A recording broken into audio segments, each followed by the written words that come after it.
Hello, I am the artist known as DEROSNEC, and welcome to my bi-weekly vlog where I talk about making music, art, movies, and more. Shooting has finally wrapped, and now the film can officially move into post-production. This is my favorite part, though obviously I am a little biased because I'm an editor.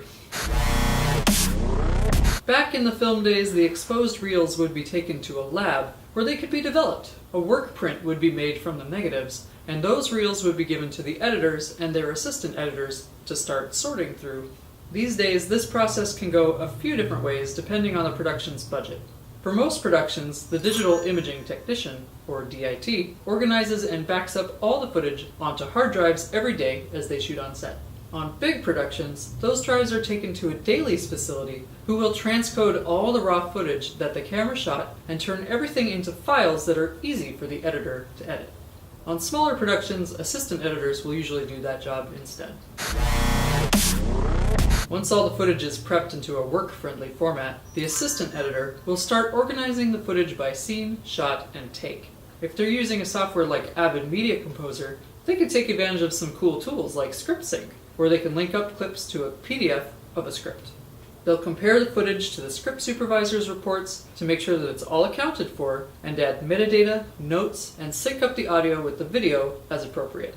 The more organized they are, the better, because big projects can have hundreds, if not thousands of hours of footage that the team will need to be able to watch and search through easily. For example, the first feature film that I ever cut was a documentary called Citizen Mark.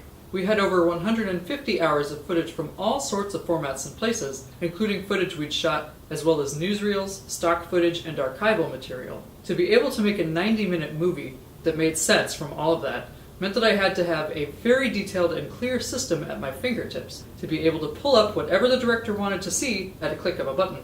Once it's all organized, the editor will watch through all the footage and make notes. These notes could be technical, as in shot C6 take 4 is out of focus, or creative, as in this performance made me cry. The editor can now start assembling scenes. Every editor works a little bit differently in how they choose takes, but generally speaking, they want to find the clearest and most emotional way to tell a story. I'm going to take a page out of one of my favorite editor's handbooks to explain what most editors look for when they're working in order of importance. Emotion. The impactfulness of the shot, the performance, and the scene as a whole. Story. The clarity and entertainment value of the film as a whole, as well as all of its parts. Rhythm. The pace at which things are cutting compared to the emotion and performance of the shot, both from an acting and a shot perspective. Eye trace. Where the viewer's eye is at any given point, or where do you want them to look. Two-dimensional space. Does the order of shots follow the 180-degree rule? Three-dimensional space. Is the staging within the scene following continuity? These are known as the 6 rules of editing as outlined by Walter Murch, ACE. They say that a film is rewritten 3 times, while making the script, while shooting, and while editing. This means that the editor is responsible for the final rewrite of the film. This comes with a lot of responsibilities. The editor is the advocate of the final viewer. He or she needs to be able to look at the film objectively and make decisions that accurately convey everything that's happening to the widest audience possible. But at the same time, the editor has to stay true to the director's vision and sometimes the producer's decisions.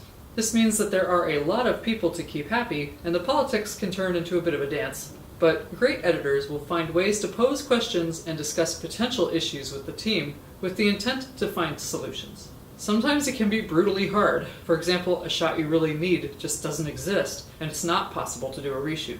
Here's where creativity and knowledge of storytelling fundamentals are key.